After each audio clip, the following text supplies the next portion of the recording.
Hello and welcome to another special edition of Two Mr. P's and a podcast with me, Mr. P. And the other Mr. P. And we are back for another one of our Chinwag sessions, and we are delighted to welcome internet sensation and comedy mum, Sophie, tired and tested McCartney. Sophie, how are you doing? I'm good, thanks. What an intro. I like that. Can I just have you with me when I go to Tesco and you can just introduce me to the cashiers and things? Yeah. Like Comedy mum. Do you like that one? Yeah, it's good. Yeah. Right. So before we actually go into the questions, I saw on your Instagram yesterday, because I've been watching this on Netflix.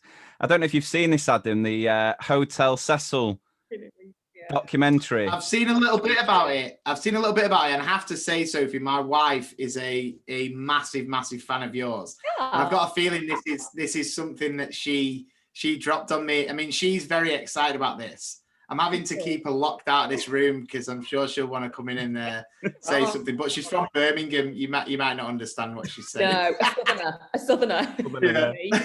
Yeah. But no. So go on, Lee. I did hear something, but I don't want to give it away. So you stayed there, is that right? Yeah. So my husband and I went traveling in 2010, 2011, and our first port of call was LA. Literally flew out of London straight into LA. And we just booked what we thought was just this kind of quite trendy looking downtown LA, not quite a hostel, but an actual hotel. It had all right ratings and it was all right money. And we were like, oh, okay, brilliant. And then anyway, 10 years has passed and we're sitting down to watch this documentary on Netflix. And my husband was like, oh, everyone at work has been going on about this. It's meant to be really spooky. It's like this murder hotel. And it starts and we were both going, I mean, what kind of idiots would stay there? I mean, look at it. It's not, I think the most prolific serial killers in American history had rooms there. And then they're talking about how, in 2007, they had a bit of a refurb. And we were looking at each other and we were like, does that look really familiar to you? And I was like, oh my God. Yeah. So I was out flicking through all the Facebook pictures and in 2000 and it must have been 10 we stayed in the prolific murder hotel, and apparently, as lots of people have now been messaging me to tell me, it forms the basis for American Horror, the American Horror Story series. Based on that hotel. I can't get my head around how it's managed to stay open with everything that's going on there. It's probably just stupid people like me and my husband who go, oh, well, £2 a night. That's a good deal, isn't it? I mean, what more possibly could have happened there? The important question is, how was your stay? You know what, right? I've stayed in worse places and I don't know what that says about me as an individual. Wasn't that bad. Stayed in worse. And I think, we were lucky because we were on the 2 floors that had the refurbs. Apparently the serial killers were on the levels above. So they'd just done an IKEA jobby. They'd just painted it white, thrown in some jazzy orange furniture. And no complaints. I survived. That said, they had shared communal bathrooms and it was the middle of the night. And I remember waking up and needing a wee, being too scared. So I had a wee in the sink in the room instead. But you know what? Don't judge me though, because I think that wee in the sink saved my life. Imagine if I'd just gone wandering through the hotel in the middle of the night for a wee, it had got me, wouldn't it? So, absolutely. And now wee in a sink.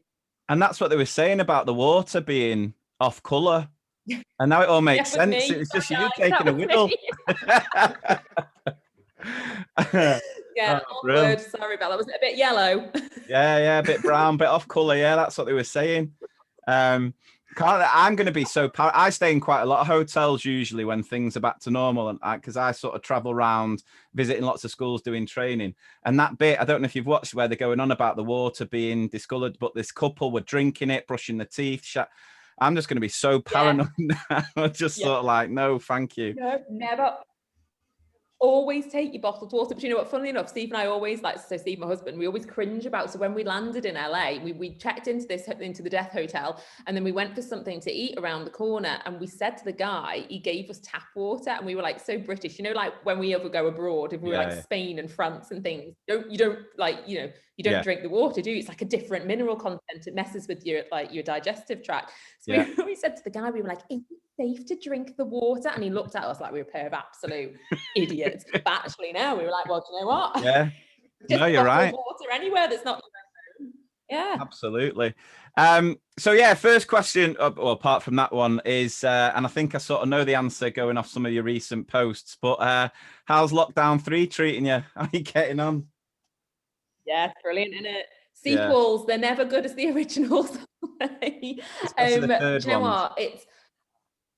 Yeah, especially the third ones. I mean, no one's interested in the third sequel, are they? I mean, the second, you know, it's touch and go, but the third is definitely just like a straight to TV release, isn't it? Yeah, I'm all right. I'm okay. Yeah. I think because I was eased in by the great lockdown, the first, and then the mini lockdown. So I feel in a way like it hasn't been as bad, and also because of the vaccine, like we know, don't we? Like this time round, there's got to be light at the end of the tunnel. There's an exit strategy. So yeah, it is difficult, but I think I'm clinging on to a bit more hope this time round, whereas when it was the first one, it was just like, you know, the end is nigh. But yeah, I mean, it's difficult. I've got a 5-year-old and a 7-year-old who's about to be 8 tomorrow, actually. Oh, happy birthday and tomorrow. Yeah. Oh, that's my job for this afternoon. I've got to make a birthday cake, Jurassic Park. I don't know why I do it to myself. Anyway. Smash the cake to pieces and say the dinosaur, right? Yeah, T-Rex stood on it, mate. Sorry. So the homeschooling. So we've seen the first time round. So my little one who's 5, she's started in reception in September, and she's brilliant. She's great value. She's hilarious. She's everything that I want to be, you know, as a grown-up in a small person. And but just homeschooling her, she's just got a very much like absolutely not just aptitude to do everything, like banging your head against the wall. And then my eldest, who was pretty bad actually during the first lockdown, he just couldn't get his head around the fact that it wasn't a holiday. That he was just like, but I'm off school. Like, what? I don't. And he just didn't get it at all. Whereas this time he does, and he's having the kind of the online lessons with his teachers this time around, which he didn't have. So I can kind of leave him in front of the laptop. I mean, he's looking out the window, picking his nose. He's not listening, but I can still, you know, in my head, I've left him at school, so it's fine, and then I can concentrate on the little one. Well, if it's any help, that's what tends to happen in class anyway. The amount of children, I mean, you know, true. So, you know, don't beat yourself up. That's what happens in class. It's interesting because I think it's sort of, for me personally, I found it to be the other way around. Like the first lockdown, I didn't mind. It was all very sort of new. There was sort of a novelty to it. You had the weather. It was sort of quite nice, really, because things were so busy, so hectic to sort of slow everything down. It became very tedious. Like we always joke about how the sort of Zoom quizzes were great for the first few weeks, and then that was it. Then it was like, oh, I can't be bothered. And you had to tell that really keen friend of yours that you couldn't do it, and they were like, why? And you're like, you didn't have an excuse, did you? You were stuck in lockdown. Whereas this one, and I don't know whether it's because the expectations as far as schoolwork's concerned has been a lot higher, both as a teacher providing the amount of remote teaching, but also then trying to do it with your own children. But like you say, having that hope, that light at the end of the tunnel of the vaccine, and they've actually hit the target, haven't they? That they were going. Yeah, I know. Shockingly, actual shock horror. I mean, they did something that they said they were going to do. I mean, 2021, what's going on? But yeah, I found that the sort of homeschooling things being absolute nightmare. But yeah, I mean, have you got the group going? Sorry, a school, like a WhatsApp group. Yeah. I've it's muted. It's been muted. I mute. Sorry to any of the mums in my school who are on that group. I mute it. You go to the toilet and you come back and there's like 472 new messages off somebody asking, well, like what's a front-ended adverbial or something. I'm like, well, nobody knows. Just Google it. Just Google it and hope for the best. I don't need to share this with the group. And the reception group, I absolutely refuse to be a part of. My number's not even on it. You know, it's like the second time, mums, you're just not that interested, are you? You know, when your kids that first start school, you're so into it. You want to do everything. You're like, yeah, I'll volunteer. Second kid, no, they drag themselves up through the social side of school. I'm just not interested. How aggressive did you mute? Because I always think that there's I like went, yeah. Yeah, I was gonna say, because there's like the one where like there's just quite a lot of messages coming in, and you're a bit like, oh, can't bother, mute for an hour, and then I might mute for a day. There's some groups where you're just like, I mean, I got invited to my wife's, it's like my in-laws' parents, something like 50th wedding anniversary group. And then I just immediately, as soon as it said you've been added to this group, not even a message had been sent, and I muted for a year. And then even before that year was out, I just exited group. I just said, well, you'll get all the messages anyway. I don't need to be in there. Fine, yeah, admin on that. No, I just can't be dealing with it. And especially like in the reception mums, and there's a lot of reception mums who that's their first child in school. And, and I was one of them back in the day, but, you question everything. And back in the good old days when they used to go to school, and it was like, oh, what are we allowed to do? Are we allowed to give them water? Are we allowed to like colours of socks? Like all of this. I'm like, oh, just look on the school website. It's all on there. Do you know what I mean? Like, I'm not Google. I've got stuff to do. So that's got to be one of the most annoying things when people ask you questions that you can literally just Google. Like if you would have just taken that and put it in, because for me, with what I do with the sort of technology side of things, you won't believe the amount of messages I get saying, can you just let me know how to do this? And I'll literally just Google it and then send them the link. And it's like, why are you asking me this? This is what Google's there for. It's its whole purpose in life. Yeah. What is a fronted adverbial? Most teachers don't know, mate. It's just in the curriculum. We've got to teach it. We're all good. Yeah. What is it? What is it? I swear, right? So I was I was an 80s child, and I swear I look back at what I learned at school from what I can remember, and it was a noun, it was a verb, and if you were really fancy, you might have an adjective. That was it. There was nothing else. Nothing else. I'm like, what are all these words? Where have they all come from? Like, I just know how to talk and write things, and that's just how it looks. I'm sure teachers can probably give me a more technical explanation as to why we have those things. But as a grown-up, grew up in the 80s, no idea. No, you can't. Yeah. All right, then. Michael Gove just like the sound of it. Looking back, you had like you said, Sophie, noun, verb, adjective, and it was like they were just the go-to, and everyone knew him. Person, place, or thing, doing word, describing, and then now it's like, I remember the day where someone went, right, what's an adverb? I sat there like, I think don't you mean a verb? You must mean an adjective, mate. No, pronoun. Is it like a really active thing? I don't know. We had a new one the other day. Imperative verbs also can be known as a bossy verb. It's like that's just everything that he tells you to do, kids. Bossy verb. All right, that was it. Do. Put it there. Yeah. It is, Matt. It's crazy. It's but I think like we've talked about this before. It's sort of in a lot of ways just sort of taking a lot of the fun. Because I think for us, like our generation, when we were at school, we learned the sort of grammar through osmosis of just being read to loads and just being, reading loads. And you just pick up that natural rhythm of language when it comes to writing. You didn't have to know the ins and outs like you do now. But it's just because you got a set of testing it at the end of year 6 that it all comes down to. But then by the time they go to secondary school, they forget it all anyway, because it's not taught in a sort of meaningful way. So it is. So it's frustrating to say the least, because I think a lot of teachers, it's not necessarily that we don't like teaching it. I think it's the way in which we have to teach it, which is to that test. And it's just it's pointless really. Like I say, blame Michael Gove. This is what we were saying. Michael. WhatsApp groups for teachers are the most scary thing going, because I don't know about you, but I've seen it with the ones my wife in. It's very quick to become this sort of group mentality, and as soon as one person can be negative, it can snowball very quickly, and before you know it, they want that teacher's head on a plate sort of thing.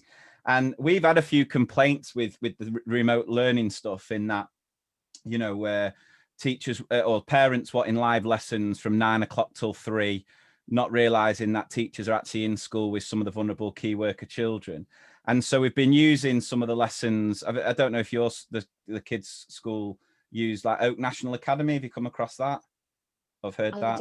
I'm not No. sure. So it's basically an initiative where loads of teachers have put together loads of online lessons, and so schools can basically use it. And all the parents are moaning about saying, the lessons are boring. And at our school, we're going, yeah, but that's just the curriculum.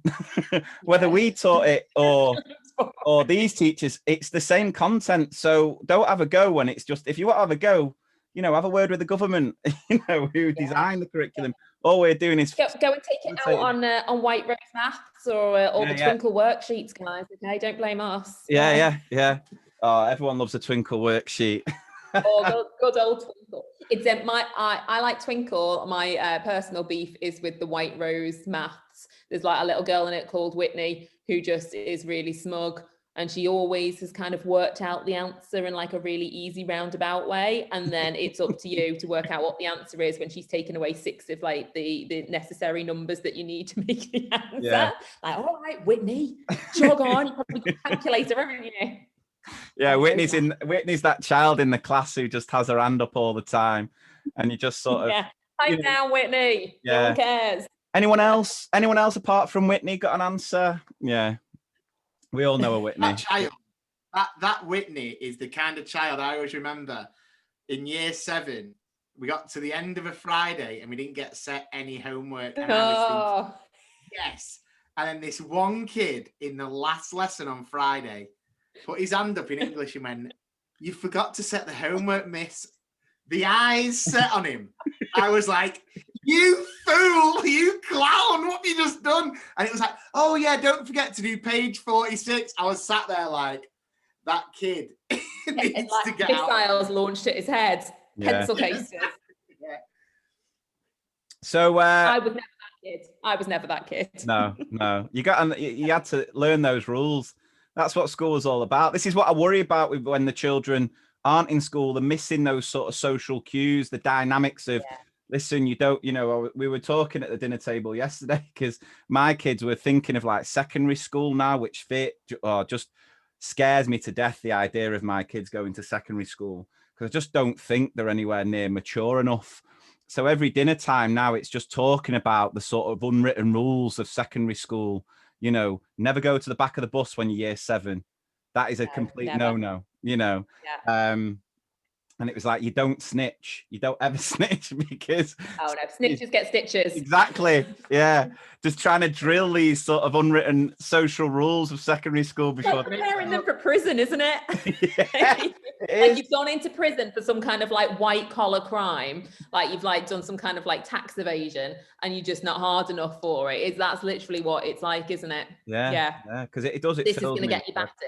Don't do that. Yeah. Always have things to trade. Yeah. Always. Just Friday the 13th, you stay away from the toilets of a year 7. Did you have that at your school? Sprog bashing day? Oh no. You didn't have that? Oh, I mean, I say that we were a Church of England all girls school. Oh, so right, okay. It was lethal in other ways. Yeah. But we didn't have that. Yeah, probably it was more scary actually than that. Yeah, we both went to all boys secondary. So yeah, dynamics very, very different. I loved it, but my wife went to an all girls school and she was adamant that we weren't gonna send our daughter there. Exactly the same. I'm not sending mine to maybe the boys, fair enough, but the girls, no. It's just, I think girls, when they get together in such high volumes, it's just, there was always like bitching and like the cliques, and it was horrible. It was horrible. Yeah. No. I think you need the boys. I mean, I know girls they can fight over boys and things, but at least it mixes things up. And I think that girls also need to be able to mix with boys as well, just for the, just for the social interaction of it. Because then when I was like dating, when I got to like, 16 or something, there'd be like boys at the bus stop. I'd be like, what to do with myself? Well, these creatures. Socially awkward. Yeah, the most socially awkward girl when it came to men. Then I just went wild at university. I was like, freedom. Yeah, it's interesting because like an all boys school, it was just fart jokes till we were 18. That was it. But I think it is important to get that mix. Definitely get because I think we can learn a lot from each other. So there were certain things that we didn't get, but I can imagine an all girls school being yeah, just as bad.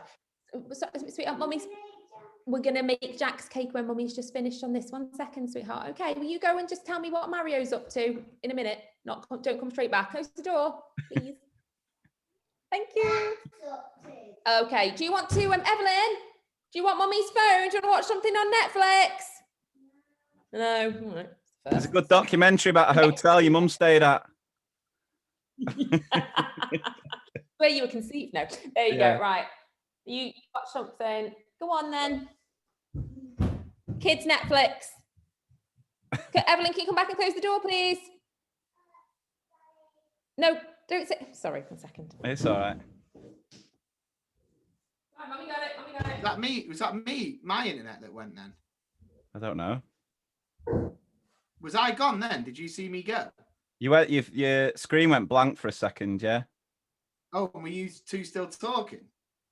No. I was shouting at my kid. Yeah. Because just like you both froze then, and then it was like being that third wheel or whatever. Is it fifth wheel or third wheel? You know, I was sat there and you two were on the screen, and I was just kind of sat there, just like didn't know what to do with myself. I was like, how long should I leave it? Should I stay? You know, Lee needs me to walk home with him. Good. Right. We'll talk about your rise to online fame. So, I mean, first question: how long have you been doing the videos through your Tried and Tested page? It was 2017, right. the April. So what's that coming up to? Is that 4 years? Yeah. Do the maths. I Yeah. was going to say that homeschooling's going well, isn't it?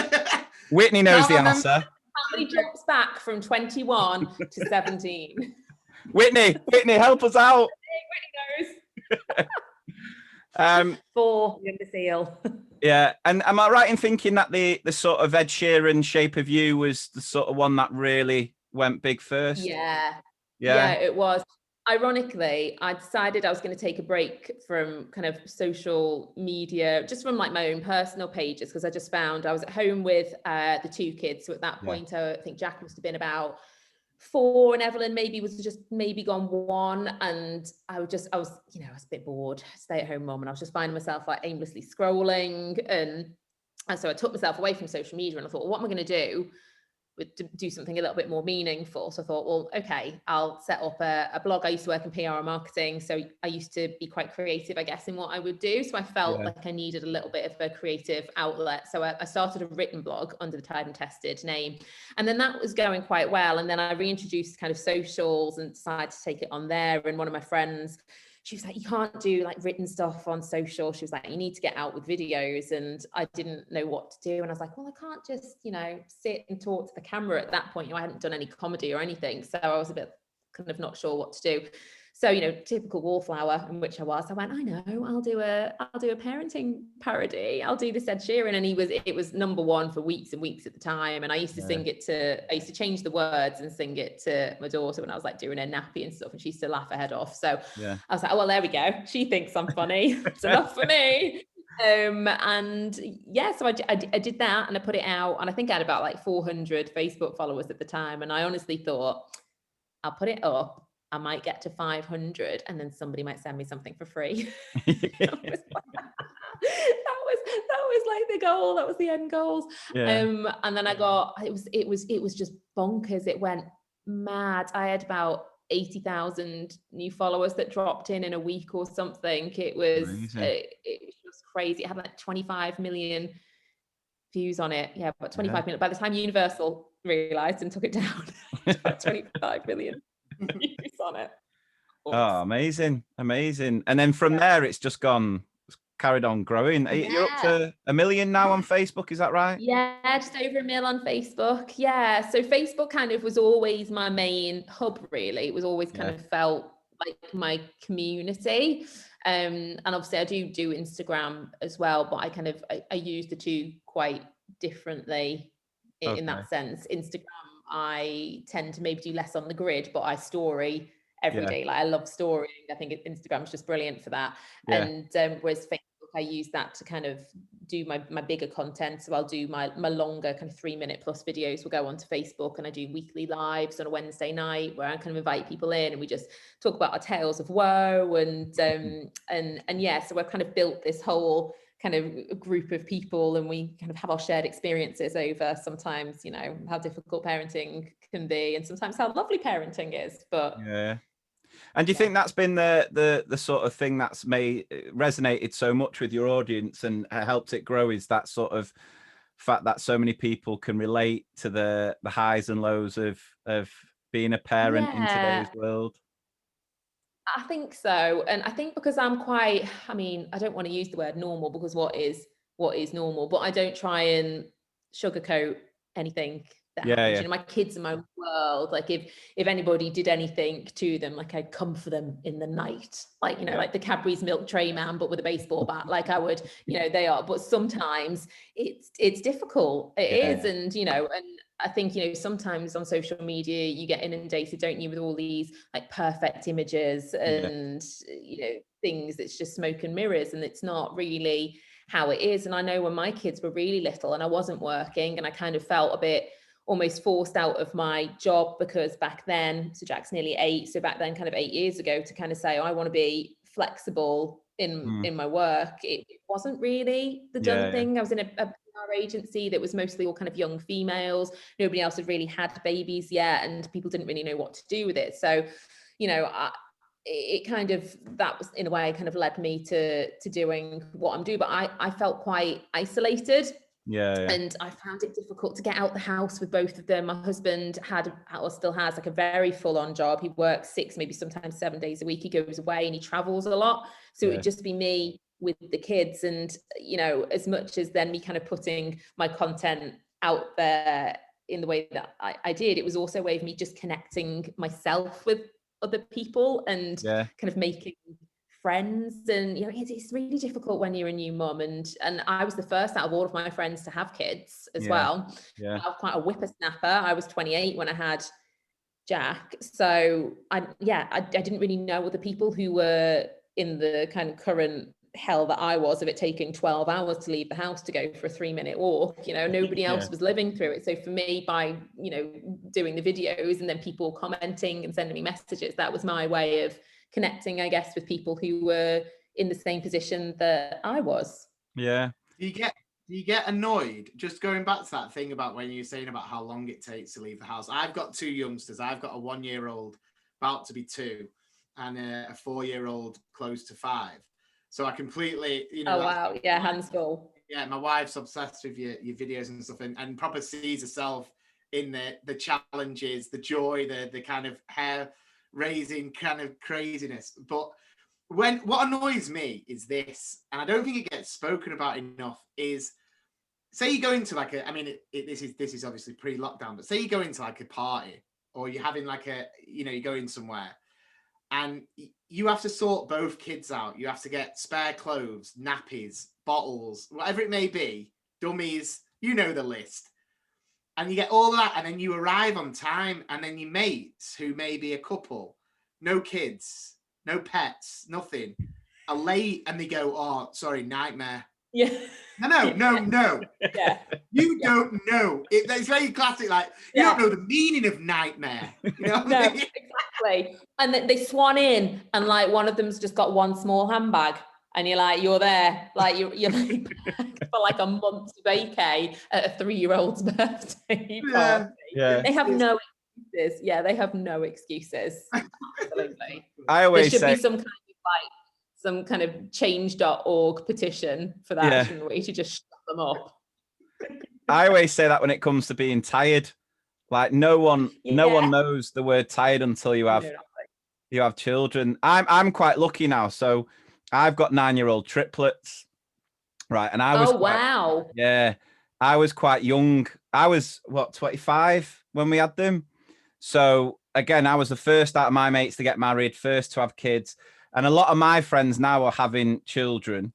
And I'm so smug with it. Like every time I meet one of my mates or we chat, and they always say the same thing. They go, "How did you do it? How did you do it with 3?" And I don't know the answer, but I'll just stand there going, Well, I did it. I managed it. It was hard. Don't get me wrong, but yeah, out the other side, I can sort of be a little bit smug with it now. It's quite good.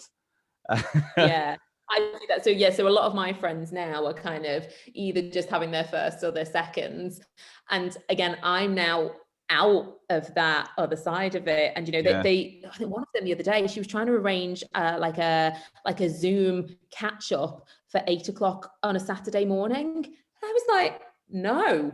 But she was like, well, why aren't you up? I was like, well, first off, I was like, I've trained my children now to stay in bed a bit longer. And if they do get up any earlier, they're at that age where they can go downstairs. They know not to use like the kettle or the toaster, but they can get themselves a bowl of cereal. They know how to turn Netflix on. Why would I get up at 8 o'clock in the morning to catch up with you lot just because you've got a bunch of 2-year-olds? That was your life choice. It's just my life choice to do it earlier. So sorry, they had it without me. It didn't go down well. Don't blame you. Like, I'm quite lucky. I'm not seeing 8 o'clock during this half term. No chance. No. The kids will. No. They'll get up. But yeah, I'm staying in bed as long as I possibly can do. I've never heard those hours. Yeah. I've never heard of an 8 a.m. Zoom. I can't quite get ridiculous. Because it's like, if it's a catch up, it'd be like a drink, wouldn't it? And be like, I know. Getting on them porn star martinis at 8 in the a.m. I know. It's also, though, really selfishly heavily ruled by one of my friends who decided, carefree, by the way, she's like in her mid-30s, got no responsibility. She's got an Australian passport because she was born there. So she just decided that she was going to live in Australia. So like, we have to rule our social calendar around her on like in Byron Bay, just living her best life. So it's no. And are they out of lockdown? Absolutely not. Are they out of lockdown now? Yeah. Oh yeah. Life's like fine for them. Why would you want to Zoom with someone where they're basically sticking to real people? Yeah. Yeah. Just been to the pub last night. We're like, what? Not seeing me mates. What is it? What is this pub that you speak of? Yeah. The worst thing could be you're all there, logged on, all dolled up at 8 a.m. and then she's late. She's late because she's at the beach. How dare you? Yeah, it's fine though. She has got the added risk of being eaten by a shark or bitten by a spider. So it's fine, fair play.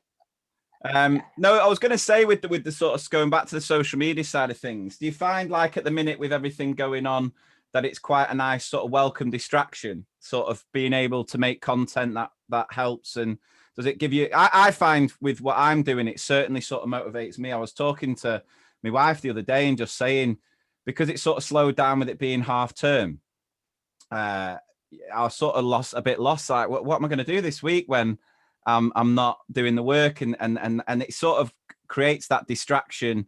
And knowing that what we do, whether it's through the podcast or through the videos that I share, it sort of really helps people.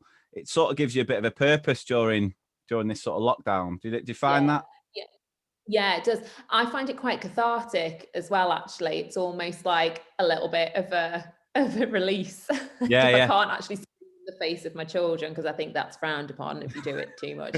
But if I can kind of put that out into something that I know is going to make somebody else laugh. Like for me, I think anybody who's in comedy, the end goal is you just want to make people laugh. That's the only reason why you put yourself through the highs and the lows of it. So for me, I find it very rewarding to do something that I know then gets a really good reaction, whether that's kind of narcissistic or not. Like, they love me. It's not, it's more just like, I like to know that somebody's laughed after they've seen something that I've done.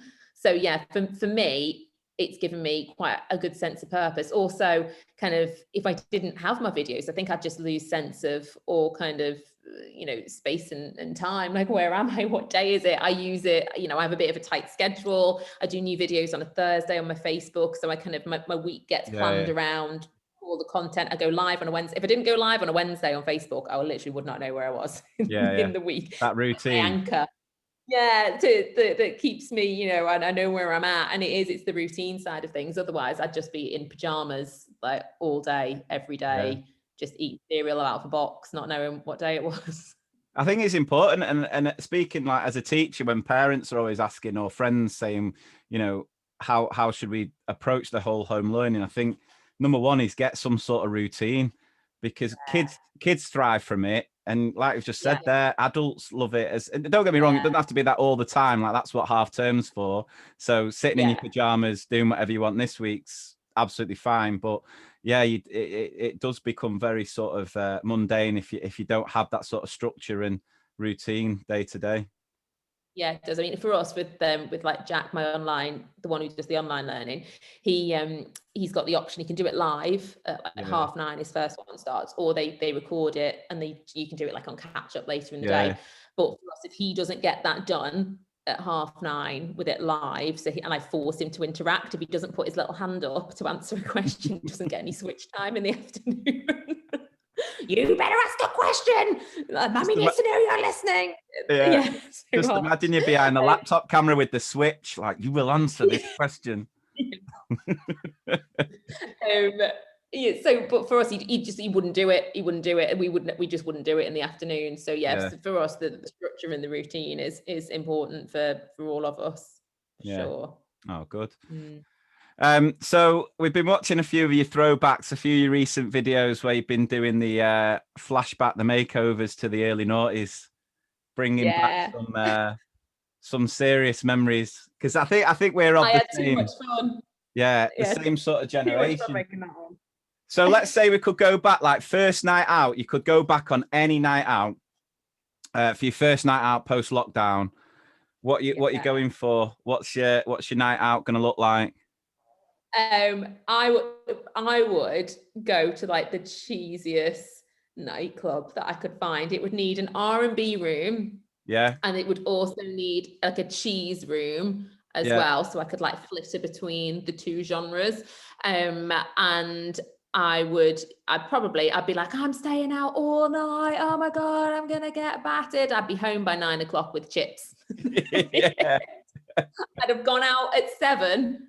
And I'd have come back by 9, and I'll be asleep and probably a pool of my own sick. But girls' night. I'm already making imaginary bookings for flights to like Ibiza and things. I want to go large. That's the dream. I've always said it. I've never done Ibiza, and it's one on my list that I always wanted to do. Always. So I'm getting my girls, all of us, and we're going. We're going to be the oldest people. Where did you go on your first girls' holiday? Where was the destination? It was so classy. It was Valaraki. Was my first. Nice. Is that Club Reps? Is that where Club Reps was? Yeah, I think it might have been actually. Yeah. So Valaraki, and it was it was roundabout. It was getting at the time I went. It was getting quite a bit of bad press. A few incidents had happened, and I remember my mum and dad offering to buy me out of the holiday so that I didn't go. I never went. I think to it only Valaraki. cost us like 300 quid, but still my dad was like, I'll give you 500 if you don't go, and I was like, no, screw you, John, I'm off. I'd hate to know what hotel you stayed in Valaraki if you stayed in that murder one. I don't Google it. It was probably the same. It's probably their like franchise branch, isn't it, out in Valaraki?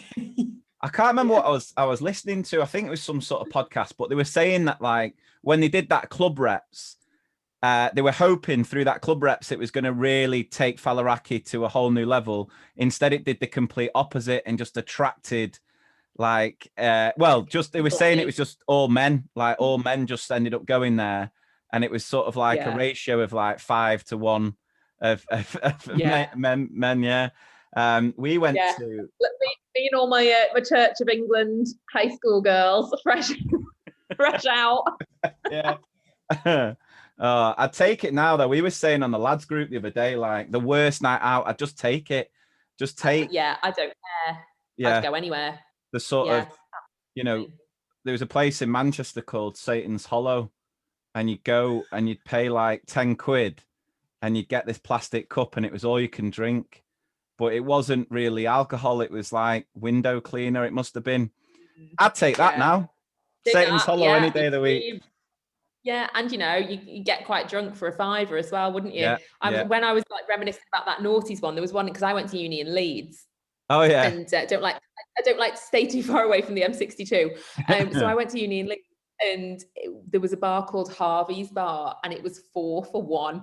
So it was just absolute carnage. So we used to just buy rounds of Aftershock and just absolutely trolleyed for a £5. Brilliant. Did Go out you with a used to tenner, do the get trolleyed by chips.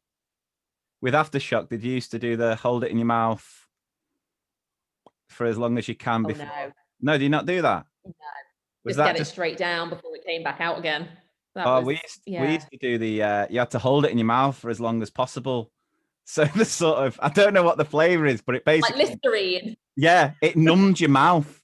You won't be able to speak for the rest of the night. You'd just be like, who we got over around? Because your mouth is just on fire. Just remember that Lee went to an all-boys school. Yeah, that must have been what it was, yeah.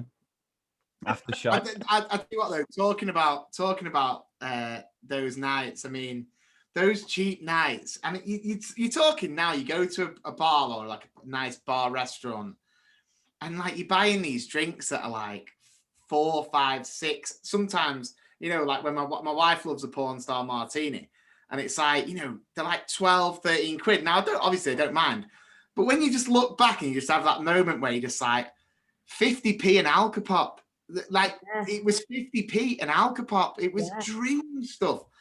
And yeah, we need it back. Every bar should throw a throwback night. They really should. I mean, they wouldn't make a huge amount of money, would they? You know, getting trolleyed for that much money. But we used to, oh my gosh, we used to go. So we had this one night. It was how I met my husband. Actually, I like to think if it wasn't for this student night, that my children wouldn't exist. But I met my husband there, and it was we'd get Apple VKs, which I like to think were like the tree of our generation, because we used to use it as a mixer. So we used to get the Apple VKs, and then we get like 2 or 3 shots of vodka in a pint glass and pour it in, and then that would be it with a straw. And be like, how we didn't die at university is just beyond me. My kids aren't going. It's fine. Mind you, at this rate of homeschooling that I'm doing, they won't be able to get in anyways. I remember we used to do the AU night, because I went to uni in Manchester. I didn't move away. It was Leeds. At Leeds, was it Oceana in Leeds? That was the big club. Yeah. I've been there a couple of times. Yeah. Interestingly, my mate used to DJ there. Easter used to DJ there, Adam. No. I had a great night out in Leeds. I remember getting brilliant. And it was. I remember I ended up getting slightly lucky with a girl who had broken her ankle and was on crutches. So she couldn't get away.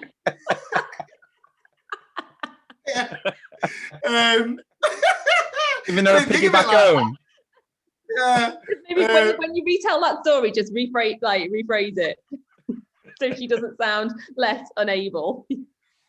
I used the crutch of the microphone and sang a bit of Bublé to her. She loved it. But yeah, no, what I was saying was AU night used to be at a place called on a Wednesday, 21s it was called, in Manchester. And what you could do, you could buy a case of VK.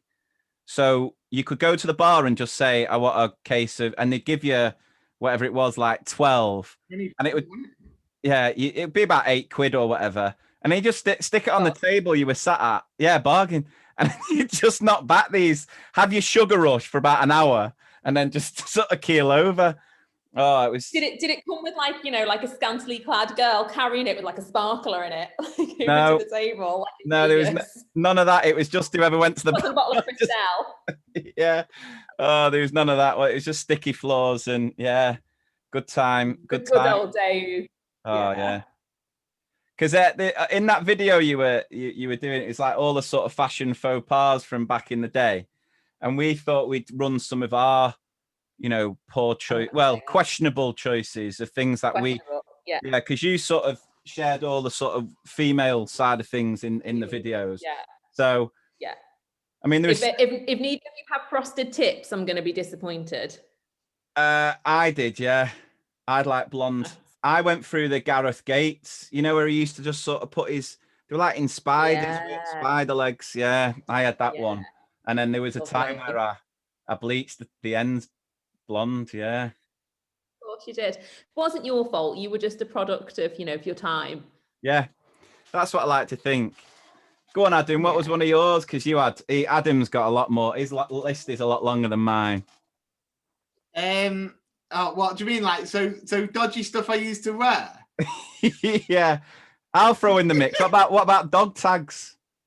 Oh yeah, I used to wear dog tags and treat them as if they were proper. Like I got them from the army. Like they were my pride and joy. So much so that before I'd go to the dance floor to try and get lucky, I'd kiss them. It's like, come on, and I'd be kissing like £2 Top Man sale dog tags. That's what get up line. The things I saw in Nam.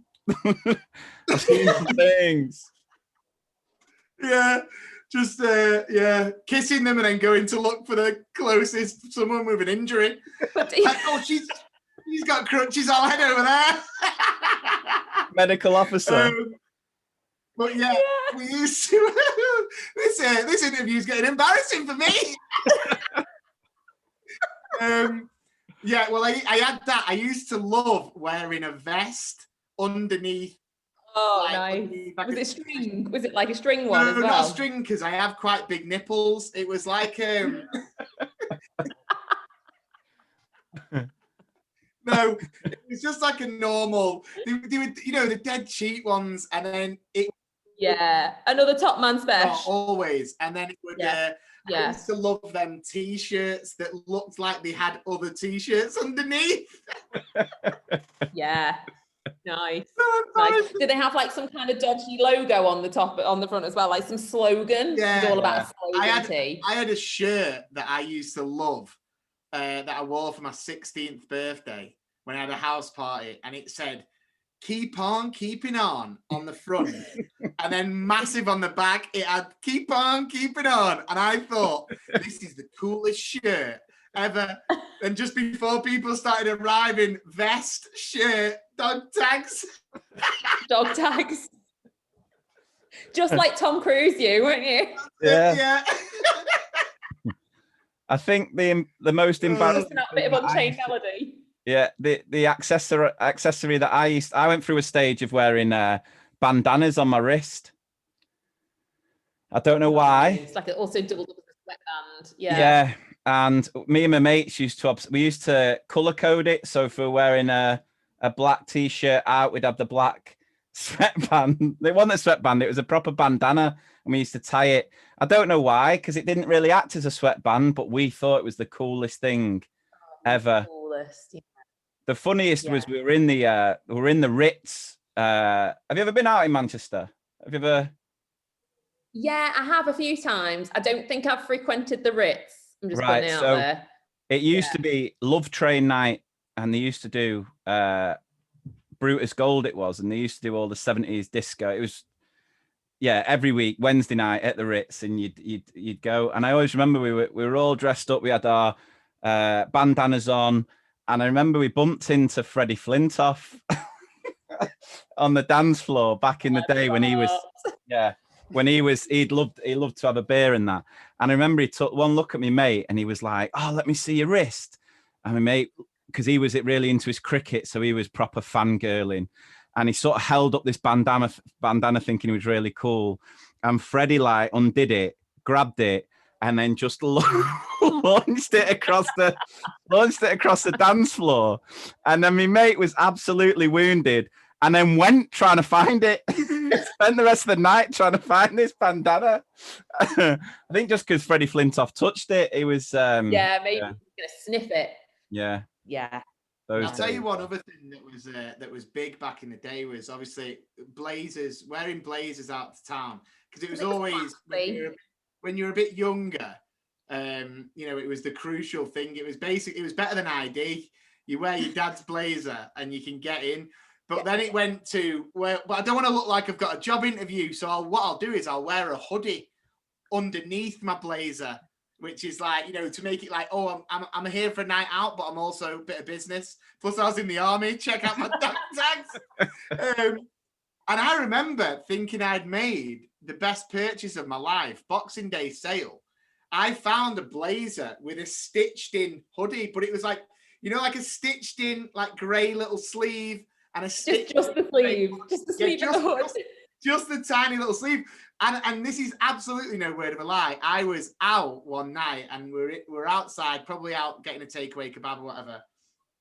And a girl was cold and people going, Parky, give her your hoodie. Guys, I can't. It's all attached.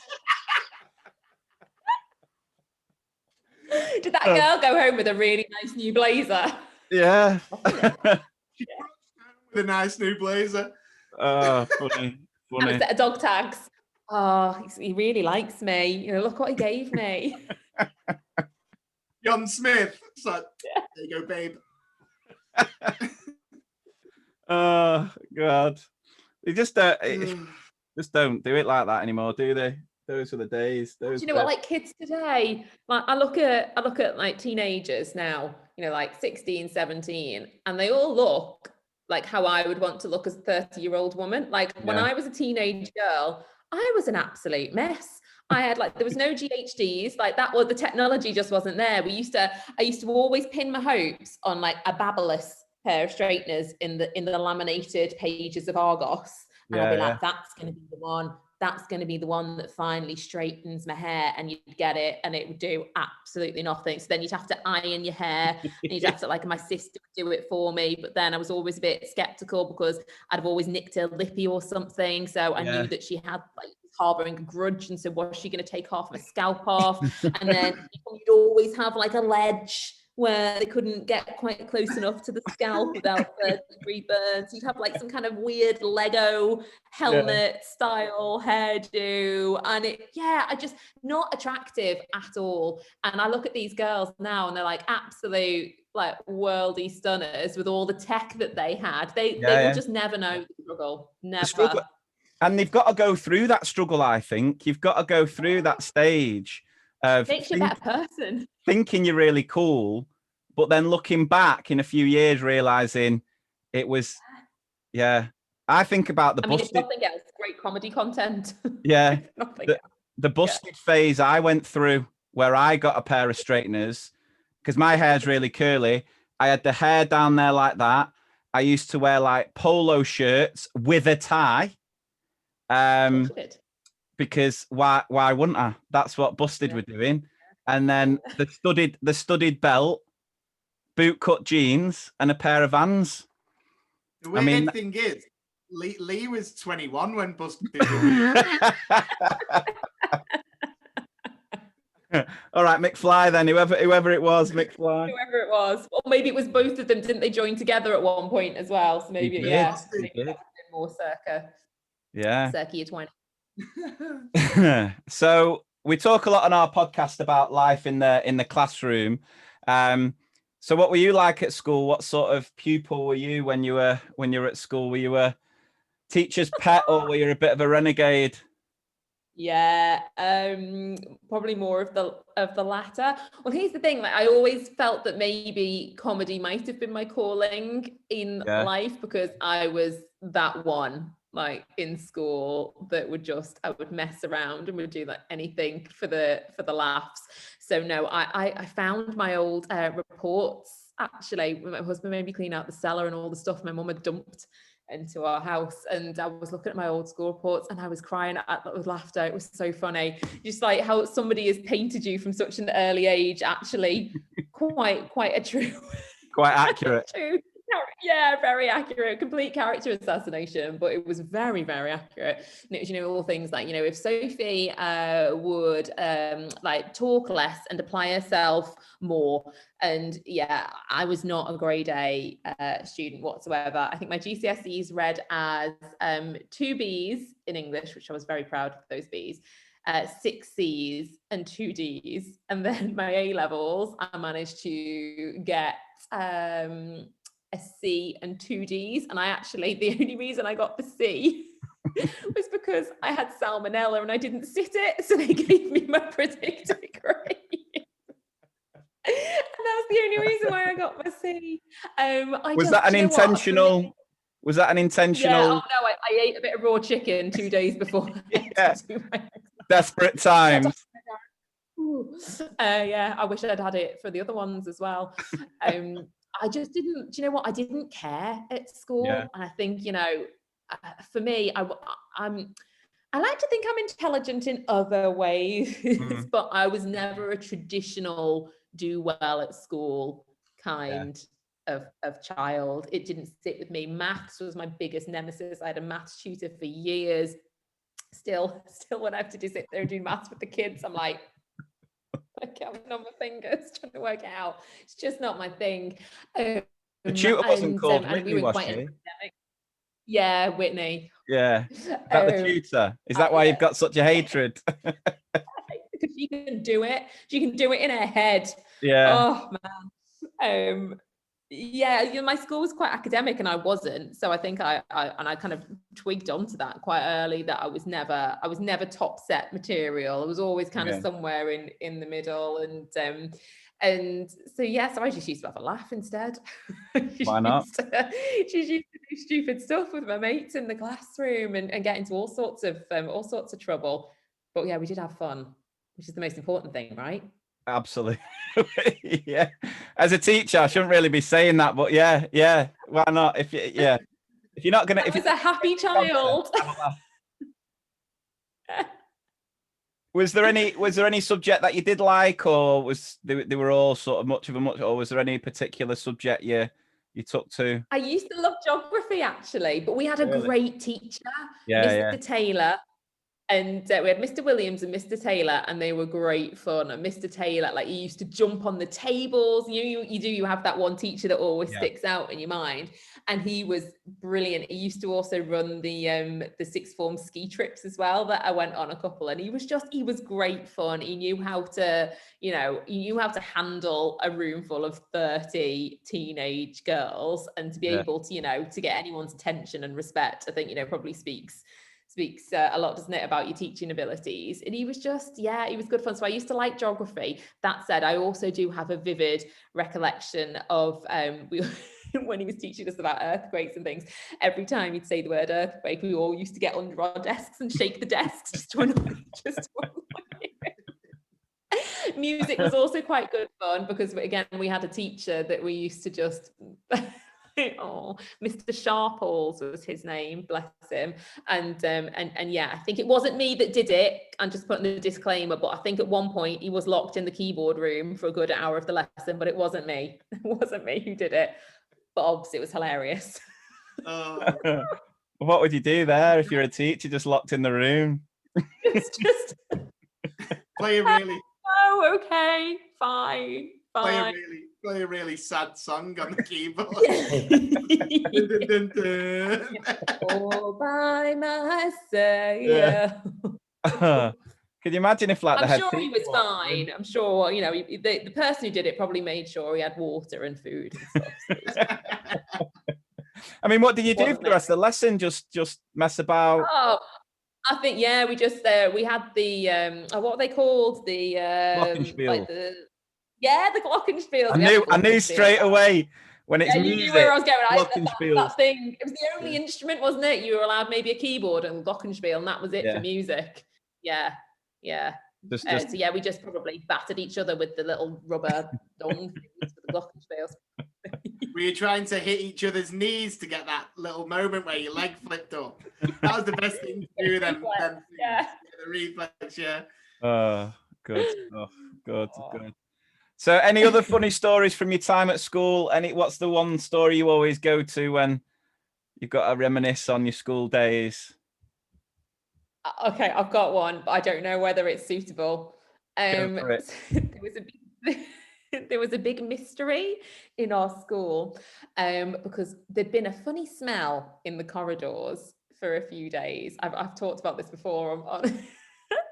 You just go with me. So there was a couple. There was a bad smell, and it kind of kept getting worse and worse as like the days and then the weeks went on. And eventually the smell was pinpointed down to one specific locker. Can't even remember the name of the girl whose locker it is, but anyway, and one of the teachers opened up said locker for this bag of fluid to spill out of the locker all over the floors, this brown liquid. And like the smell was unreal. It was absolute carnage. They were just, if you can just imagine, just hundreds of girls and like trapped in this corridor, all just like screaming, trying to get away from this liquid and this smell.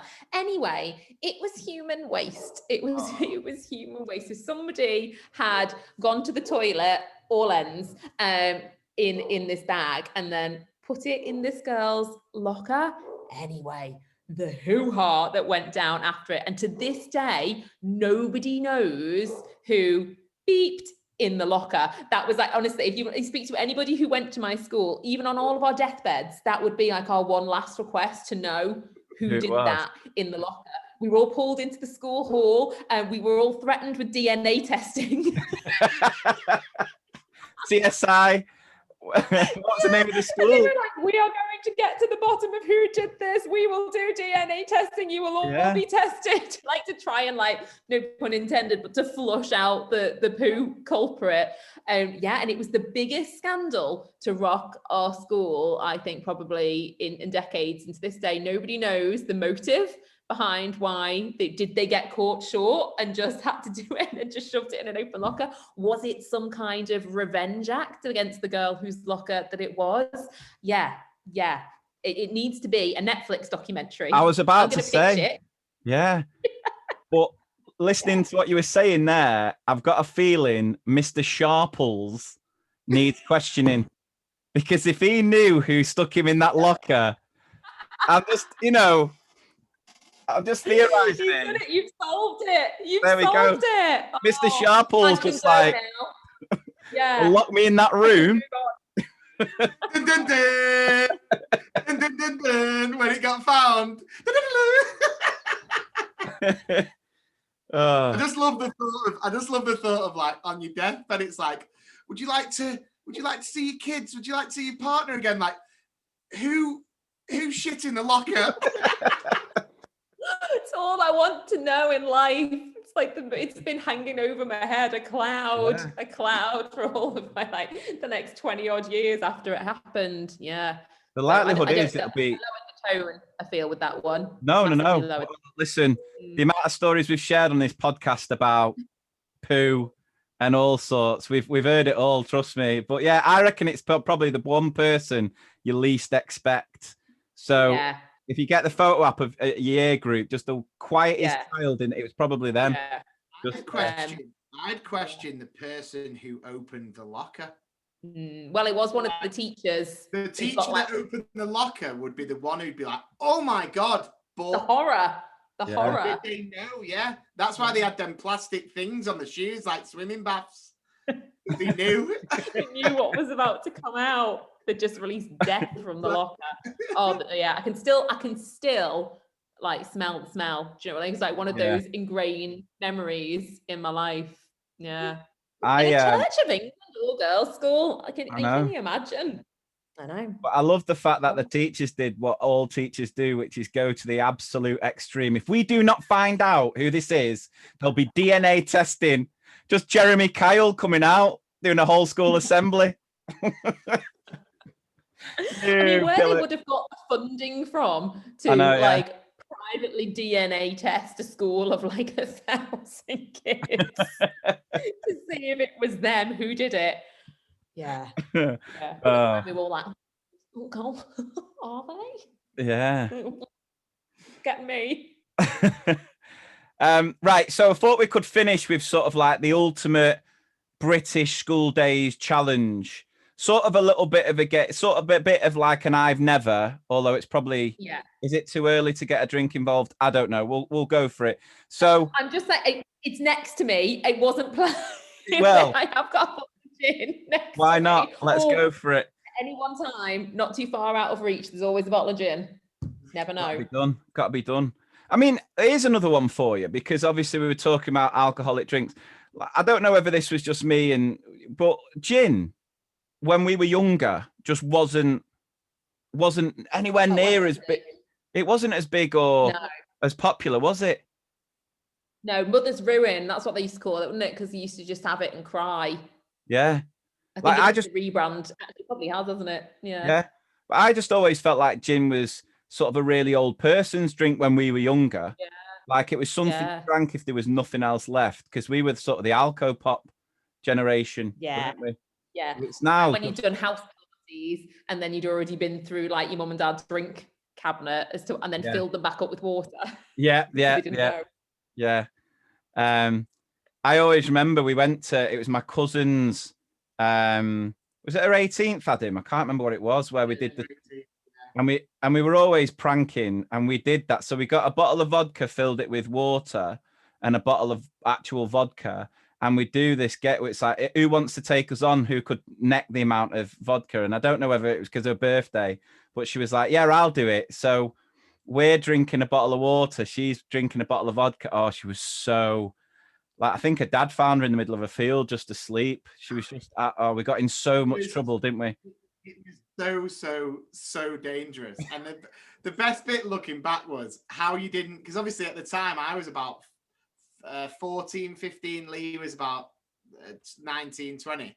And we were taking sips of this water and being like, whoa, man, that is so strong.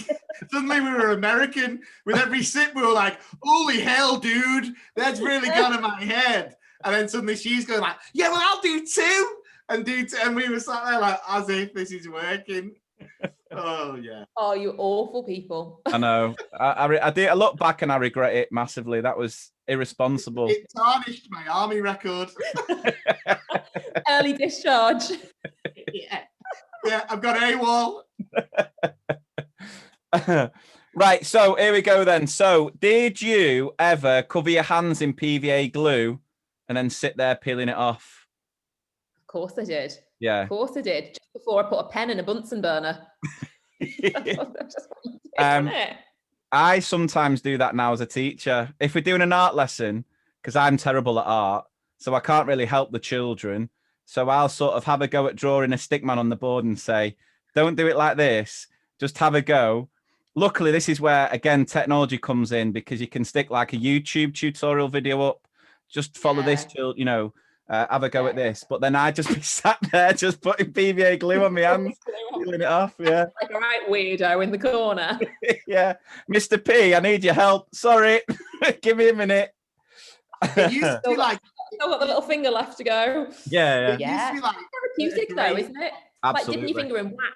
It's that same kind of, Love it. It was a great victory as well, wasn't it, when you had that really long peel? Like when you do a little one, it's a bit like, oh, never mind. But then when you actually get a good grip, you're like tearing quite a bit off. I mean, I'm going into a lot of detail, but I was big on it back in the day. I used to love it. And you could see all like your skin cells in it, couldn't you? Like the patterns it made. In a way, quite arty, Yeah, exactly, yeah.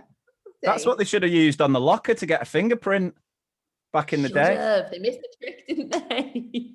Get the PVA glue out, lads. Yeah. Were you one of the lucky ones who got to sit on the bench in assemblies when you were in year 6? No, I don't think so. I don't ever even recall benches, actually. I think we were all just made to like sit on a floor. Like peasants.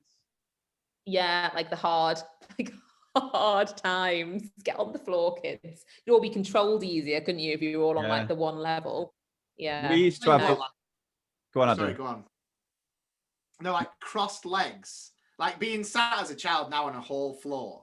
If I was asked to cross my legs and sit on a whole floor now for longer than 30 seconds, it would be weeks of recovery. I'd be in the ice bath. I'd be everywhere. It'd be horrendous. It's like a form of torture, isn't it?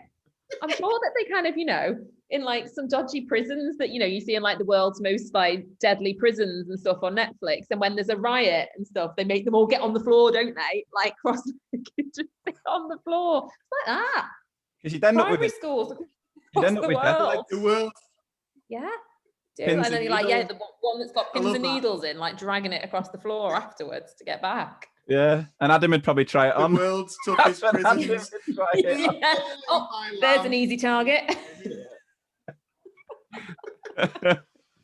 No, we used to have benches at the back of the assembly, and it was the thing was you'd go your whole primary school career waiting for that moment to sit on the bench, and ultimately you're just sitting on another wooden piece of furniture compared to the floor. There was nothing special about it, but it was the sense of pride looking down on the peasants before you.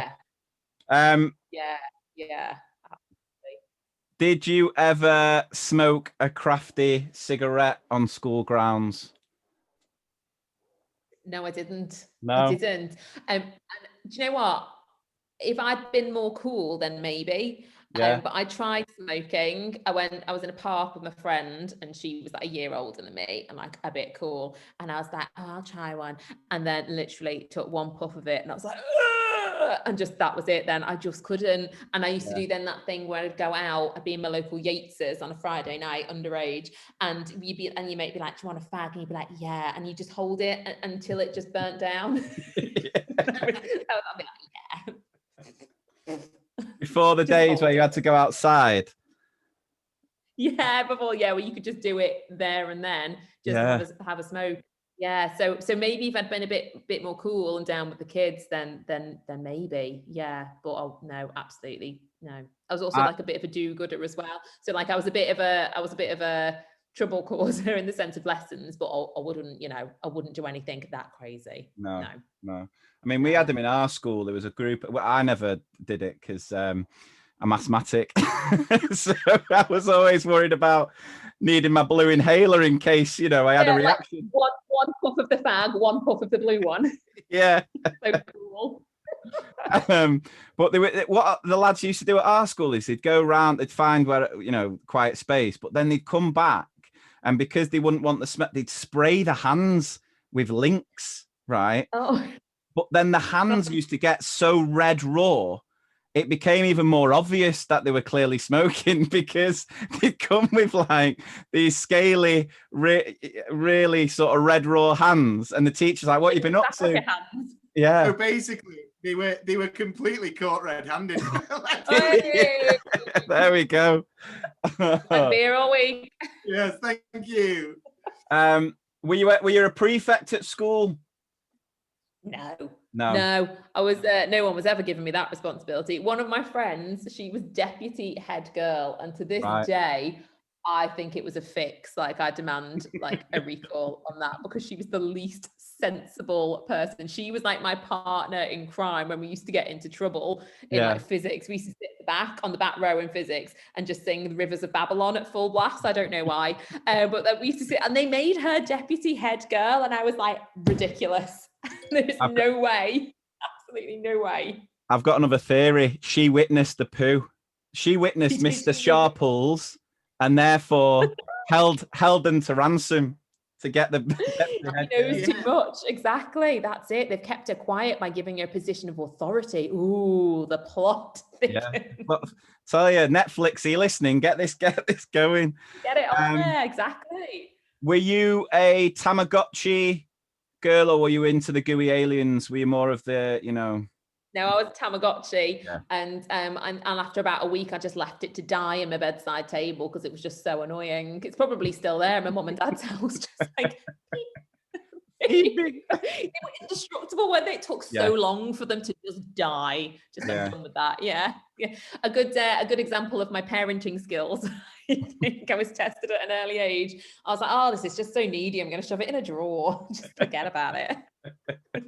I'm just laughing if someone joined the podcast at that point and you're just like, it just takes so long to die. I was like, just go back a few seconds, talk about Tamagotchis, mate. It's fine. Yeah. Don't call social services. They're fine. They're in front of, Uncle Mario's got them, but it's fine. It's fine. We won't clip that bit up.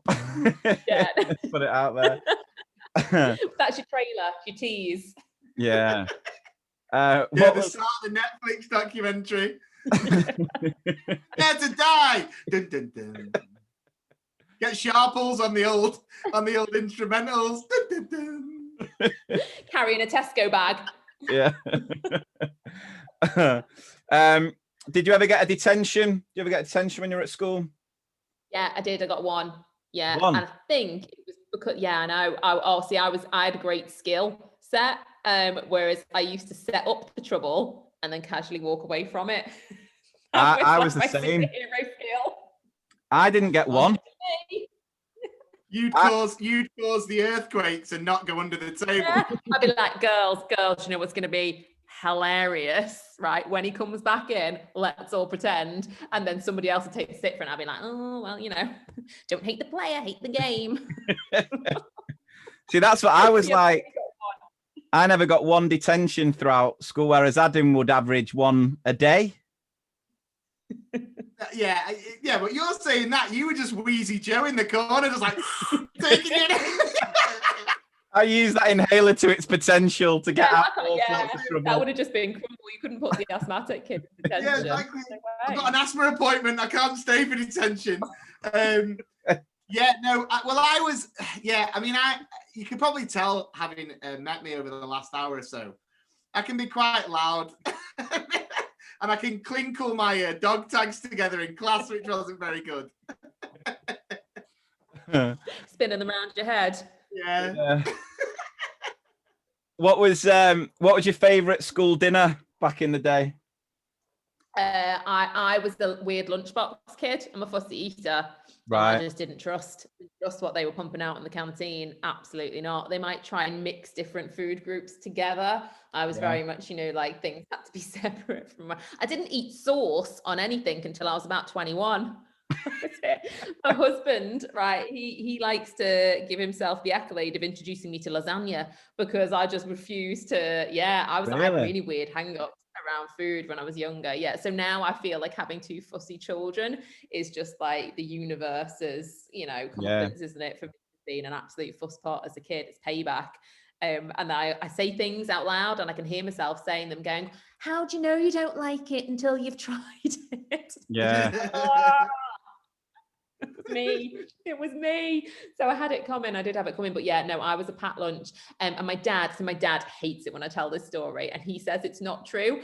And we have this like complete, it's a Barney about it, because I talk about it on my lives, and he always tunes in to listen, and then I get really like passive aggressive messages after I've done it. And I can see why, but for time saving, he used to like on a weekend batch make my sandwiches, and then he'd freeze them. And then he'd give me a sandwich on like a Monday morning, frozen solid, for it just to like defrost like sadly into my lunchbox and like flood everything else in the lunchbox. Anyway, so I'm convinced, and he refuses, that he was this much of a lazy parent, that one of my frozen sandwiches was actually just Marmite on bread. And he froze that and put it in my lunchbox. And I was just like this weird brown salty. Maybe that was what was in the locker. There we go. We've solved it. Oh, I just misplaced my frozen Marmite sandwich. It defrosted. And that was the end result. Sorry, Mr. Sharples. We take everything back. Take it all back. No lawsuit to be seen here. It was my dad's Marmite sandwich. Yeah. Down. Wow. So he's just like, that absolutely didn't. I would never have done that. And I was like, John, you put Marmite on bread, mate. It took you about a minute, and then you froze it, and then you gave it to your own child. I was like, efficient, but yeah. Very efficient. Yeah. Oh, brilliant. Favorite school trip? Probably one of my skiing ones, actually. Nice. Yeah, one of the sixth form. So when you got to actually I think you could go at any year, but my parents had held out. They were quite pricey, like back in the day. So I was allowed to go once, and we went to Italy, and we just had an absolute riot. And of course we were in sixth form, and we were 16, and in Italy, you could get battered at 6. And the teachers couldn't really do anything about it because that was the law. And so we had an absolute riot. It was like probably the funniest thing. Also, just a precursor to that, I can't ski. So I also remember just taking out a line of like, when they have like the ski schools and they have everybody just like, all like parallel to the slope ready to go. I couldn't stop. And so they always say, never sit back on your skis. It's the worst thing that you can do. It's the first thing that I did. I panicked and I sat back and I just took out a line of about 12 people. It was great though. It was good fun. I also broke my nose as well. I thought I'd try and stop myself with my face, and that didn't go quite to plan either. But it was fun. Yeah. It was fun. Well, that was it. At that age though, you could do that. You could go have a few drinks say a few, you'd go, knock them back, get absolutely trolleyed. But then the next day you'd wake up just fresh as a daisy, a day on the slopes. Whereas now I only need to look at a beer and I'm hungover. Do you know what I mean? So I'm not a great drinker. It's not, again, that's not my superpower in life. And for me, I always really struggled with finding a drink that didn't make me sick. And I remember being in this bar in Italy, and my friend Abby had got me a Cointreau, an orange juice. And I remember knocking it back and going to it, oh my God, it's so good. Tastes just like orange juice. And then I was so violently sick the next day, I had to blag to the male teachers because I knew they wouldn't question it, that I couldn't go skiing because I had period pain and I had to stay in bed all day. I was like, they're not arguing with that. Prove it that I haven't. Yeah. Yeah, and I couldn't hit the slopes because I was so ill. Yeah. I'm a prolific after drink vomiter. I think one of the worst ones I've ever had as far as the day after being sick was after a foam party. And I don't know what I did, but I must have like just eaten all the foam because the next day I was just throwing up. It was just like fairy liquid, just throwing up fairy liquid. It was clean, but it was non-stop. Like, but literally suds just coming out my mouth. It was horrible, but I was so sick. It was the day after, to be fair, it was on a lad's holiday and it was the last night and we'd gone to this foam party. And funnily enough, I broke my hand. I'd broken my wrist about 3 months before on my birthday night out. I fell out of a taxi and I woke up the next day and I was like to my dad, I was like, Dad, my wrist is really sore. Like, I think I've done something to it. And I don't know whether this is just a dad thing, but I'm terrible now. We just never think of going to the hospital or doctors. It's like, you'll be all right. You move your fingers, you're fine. Yeah. Like, one of my sons broke his nose the other day, a while ago, on a bouncy castle. And I was like, oh no, he's fine. You know, it'll be fine. And my wife was like, no, his nose is on the other side. I was like, no, he's absolutely fine. Touching his ear. Yeah, and it was. So my dad was like, oh no, you're fine. And then it didn't get any better. And I booked in, and the appointment I ended up getting was like the day before we went on this lad's holiday. And I just routinely got an x-ray, and they were like, yeah, it's broken. So I had to do this week-long lad's holiday in Cos in this bright orange. I couldn't go in the pool, nothing like that. And then on the last night, we went to this foam party. The cast completely disintegrated, which told you what the foam was being used. And I just went a bit OTT because I'd had to, not go in the pool and all that sort of stuff. So I was a bit fed up. And yeah, the next day I was so just honestly suds, everything. And it was the flight home.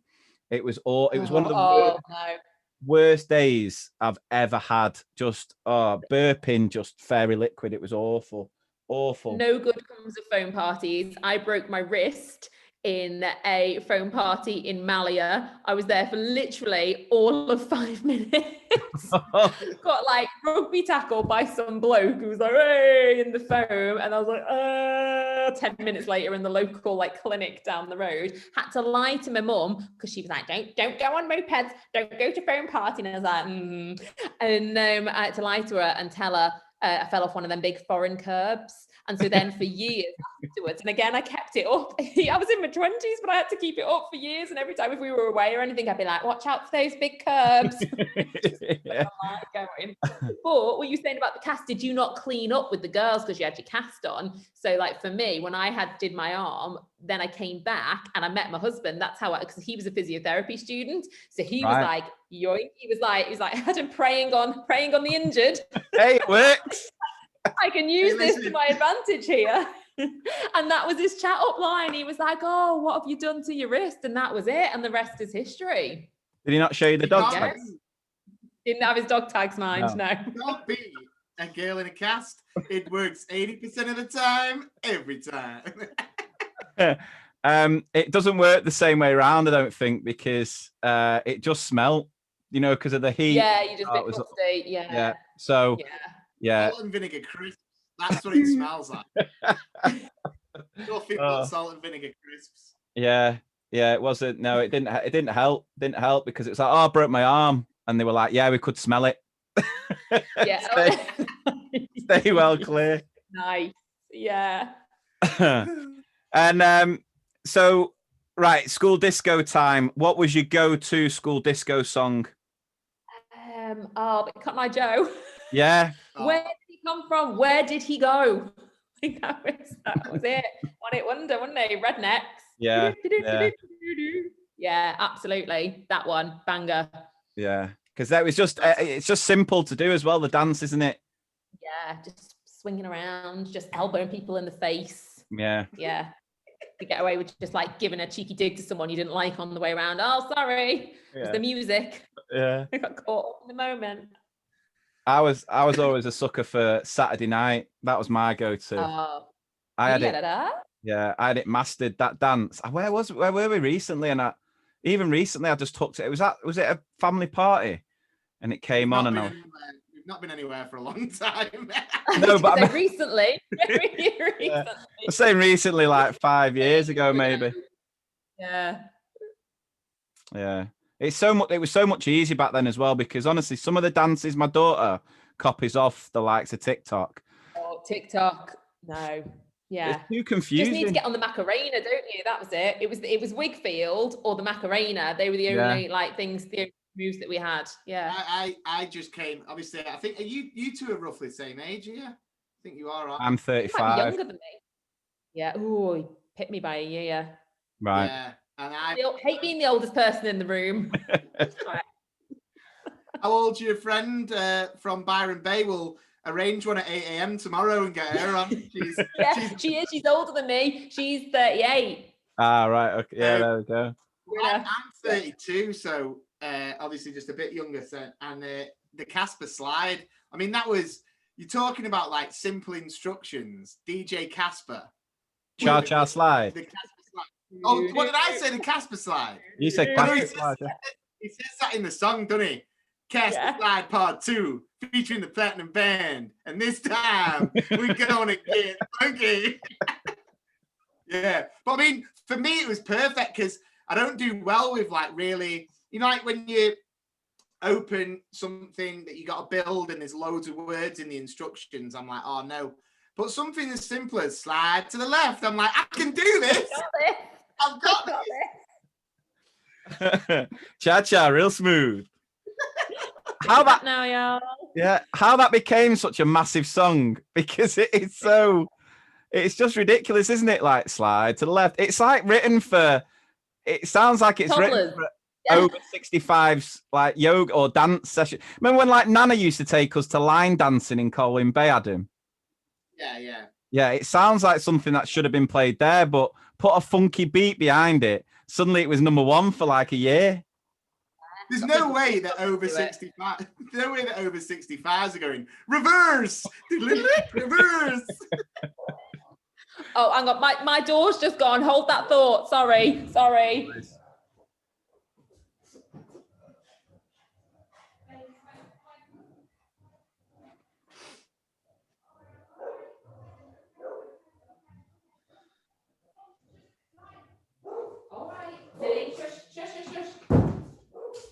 Sorry, the dog just thinks it's like that guy from the armed forces every time the door goes. Turns out he's Adam with his dog tags. Yes, you. Infiltrated through an interview. Right, well, finally. We're nearly at time to wrap it up anyway. I've got a couple more questions. So obviously with everything that you're doing through social media, what's next? What's in the pipeline for you? Well, hilariously, at the moment in lockdown, I'm trying to write a book. So that's where I'm at. We signed a book deal. So I'm doing a kind of comedy, non-fiction, and then a comedy fiction as well, which will be my first stab at novel writing, which I'm excited about. Before I started any of this, that's what I wanted to do. I'd kind of got like 2 half-written manuscripts that I'd kind of then had kids and pushed to one side. So I'm picking that up again. Writing. But at the moment, it's so hard. Like after a day like doing homeschooling, and I just need to be able to have a bit of quiet to sit down and write. And you know, if I'm not schooling, someone's asking me to wipe their bum or asking for a snack or both at the same time. So yeah, finding that time to actually write is quite difficult. But yeah, hopefully February 2022, guys, that's when that should be. The first one should be dropping. And then I kind of just want to get back into the comedy writing stuff. Hopefully when we can get back on stage, if I can get out to Fringe, I want to do a slot there maybe. Yeah. And then in 2022, I want to do a bit of a kind of comedy roadshow thing. So yeah, so there's lots going on. It's just, it's so dependent at the moment about whether we're all allowed out of our houses again, like what's live comedy gonna look like. And I'd only just, I hadn't done that much kind of gigging about when lockdown came in. I think I did, my last gig was like 200 people in a theatre in Manchester. And that was the end of February. And it was the best feeling. It was the biggest audience that I'd performed to. And it was the biggest buzz. And I came off stage and I was like, this is what I want to do. This is incredible. And then Boris was like, no. Oh, okay then. So I kind of, I need to find my feet again a little bit in terms of getting back on a stage and performing. And but that's kind of like the overall goal, is I want to get out and perform and do live stuff. And then I'm also kind of doing some bits for TV. I've been doing potentially a little bit of writing for a production company. It's just a lot going on. It's just a shame that my children are here 24/7 and I can't get anything done. I've got all these, I feel your pain. That I like to do with my life that I'm being, it's all being hampered by my children. Never mind. Yeah. No, we had a few shows lined up, and same thing. It was all planned for sort of summer last year, got pushed back to now, and has now been pushed back again. And we were the same. We had that. Was it the Scunthorpe show we had in the February? Was it the February? And that was a similar thing, sort of like 200 people, and it just was amazing. And we were absolutely buzzing because we had all these other shows lined up, and then it was like, right, no, lockdown. So see you later. Yeah, it's but I think there's so many other people that are in a similar sort of position, just waiting. And I think people need it, don't they? I think as soon as we can get back to it'll just be I think we took it all for granted before. I think we'll really take our time to make the most of every single thing we do going forward. Looking at those. My worry is when you were talking about like whether things go back to normal, I mean, I still think that the show, we were able to do about 5 or 6 of this first kind of live show that we had, and it was amazing. But I'm just kind of thinking, I buzz off the laughing. Like you said, I absolutely buzz off making people laugh. But I don't know if I love like hearing, I just don't know if like, it'll be as good. I don't know whether I'll think like, oh, did that joke land, or are they laughing? Pull your mask down. Let me see your face. Well, that's it. It's going to be, people are going to be really worried to kind of, let anything leave their mouths, aren't they? It's going to be really weird. I think it will be. And whether venues are even going to be, up to full capacity, they're probably not. There's still going to be elements of social distancing, isn't there? And I think it's harder almost to make a smaller room laugh than it is to make a bigger room laugh, because there's this kind of like the mentality, isn't it? Well, oh, they're laughing, oh, this must be funny, oh, and they kind of go along with it. But when there's less people in the room, it's harder. So it'll be interesting to see how it all pans out. Only time will tell. He's making an announcement today as we record, isn't he? I think he's doing a press conference. Oh, is he? Boris, got a sneaky feeling it's the announcement about schools, but we'll have to wait and see. From what I've read, it's looking like March the 8th is going to be back to school. Well, even if they stagger it selfishly, because I've got one that's in reception, for me, it's like I'm just more concerned about getting her back, because reception age is such a key time. It's where all those really crucial building blocks of their learning happens. And they do it through play. And I always remember when, my son, he moved up from reception to year 1 and he hated it because the contrast was so stark between reception and year 1. And for me, she's only had 3 months in school. She had bubble burst before Christmas, so they were out as well before then. And for her to miss so much of reception and then be thrown into year 1, it's going to be quite quite a big deal for her. So I just, selfishly for her and for me, I would just like get the little ones back in. Yeah. I think function a bit better with one of them out. Yeah, and to sort of try and reassure you, I think a lot of teachers are very much aware of that and will sort of adjust things accordingly. So I think there'll be a lot of year one classes that continue at least for another term, the sort of continuous provision and transition them through that way. But yeah, we were talking the other day, like as hard as it's been on the kids, one thing I've noticed is that they're just incredibly resilient. And I'm talking younger children, and I don't actually worry too much about that sort of recovery, because I think they are just so resilient. And, you know, when we get them back in, they'll just get back into the routine fairly quickly. Like we noticed that from when they came in September to by the time we got to Christmas, they were pretty much back. There were still a few gaps, but they were just sort of back to where we were used to having them. So fingers crossed, if we can get back in March, it won't be long before they're back, and you know they've got that social element back in there as well as the education. Yeah, hopefully. It's just it breaks my little heart when they're just so used to the situation already. Yeah. Like how they've adapted to being locked down, and the way that they'll talk about like COVID, it's just so second nature to them now. And like my daughter's favorite word is sanitize. Like all these little buzzwords now that they have in their lives that they really shouldn't, should they, at that age? No. But hopefully. Well, my little girl's the same age, I think. So she's in reception, and she's constantly saying to my mum and dad, like, can I come to your house when the germs have gone? And it just breaks your heart. So it is, isn't it? Yeah, we hope that we just hope for normality. But it sounds it sounds amazing, all the stuff you've got planned. I'm sure we'll keep everything crossed for you and ourselves. Well, if I can pull it off. Are you right, darling?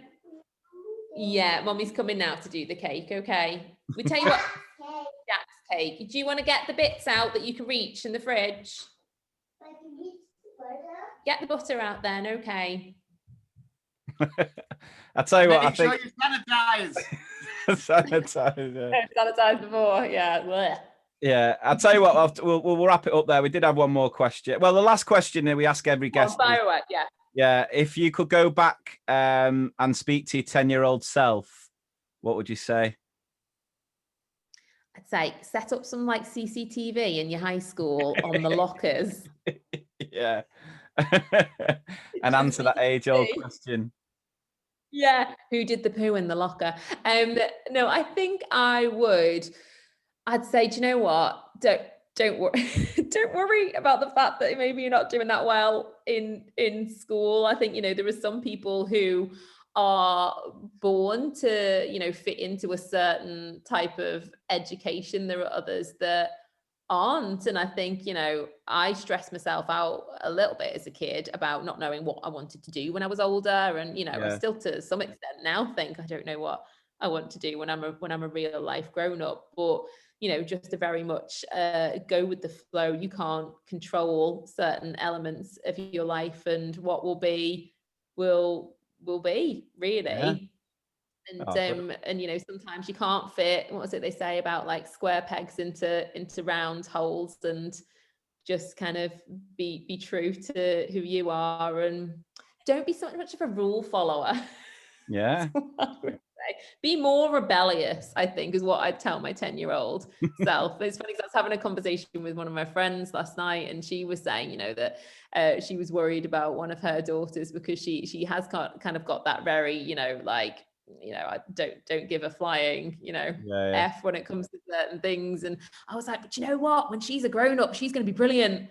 Yeah. I wish that I was more like that now. And we shouldn't kind of try and stamp out that kind of assertiveness in kids, absolutely. Maybe talking to old people, they shouldn't say certain things, but in just on like a day-to-day basis, you should be a little bit like that, have a little bit of that feistiness, and don't stamp it out. Yeah, no, I completely agree. My daughter's very much like that as well, and she can be really, she can take you on, and you can be having a right sort of set to, and then afterwards I'm like, yeah, but when she's older, it'll be a good thing that she can stand. Yeah, she's going to be able to handle herself, isn't she? Yeah. And she's going to know what she wants, and you don't always have to conform. And I think maybe as a 10-year-old I could have known with doing that, done with knowing that I didn't always have to conform and go with the flow. Oh, brilliant. Yeah. Well, it's been an absolute pleasure having you on, having a good chat, a good reminisce. Yeah, it's been fun. Super. So thank you so much. And we'll put the links to your Facebook, Instagram, and all that sort of stuff in the description to this episode. But yeah, thank you very, very much for giving us your time. And no, thanks for having me on. And let me know when it's going live, and then I can put a link into it on my socials and stuff. I think that good luck with your cake, and hope your son has a nice birthday as well. Oh yeah, thanks. Well, oh god, this bloody Jurassic. He said to me, he was like, "Oh, mummy, I want a Jurassic World cake." And because I've made a rod for my own back, I make all of their cakes. It's just like stupid thing. Like my mum used to do it for me, and so I started doing it for them. And then as the years have gone on, they've become more difficult or more extravagant. And so he was like, "Oh, mummy, I want this Jurassic World cake." And I was like, "Oh god, right." I was like, "Mummy's so busy." So we just have to manage expectations. And then bless him, he just said to me, "Mummy, it's fine." He went, "Just make it and we'll put some like plastic dinosaurs on the top." And I was like, "Oh, cool, deal." The verbal contract, we're not going back on it, okay? Not making like a fondant T-Rex. You're just having a plastic one shoved on the top. So yeah, be fine. Yeah. Oh, well, have a good day tomorrow then. I hope he enjoys his birthday. Thank you. It's not about him anyway. It's my birthing day, so I'll just be drunk by 12 o'clock. So go for it. Enjoy. Oh, well, thank you very, very much. All right. Cheers. Bye. Take care. Bye.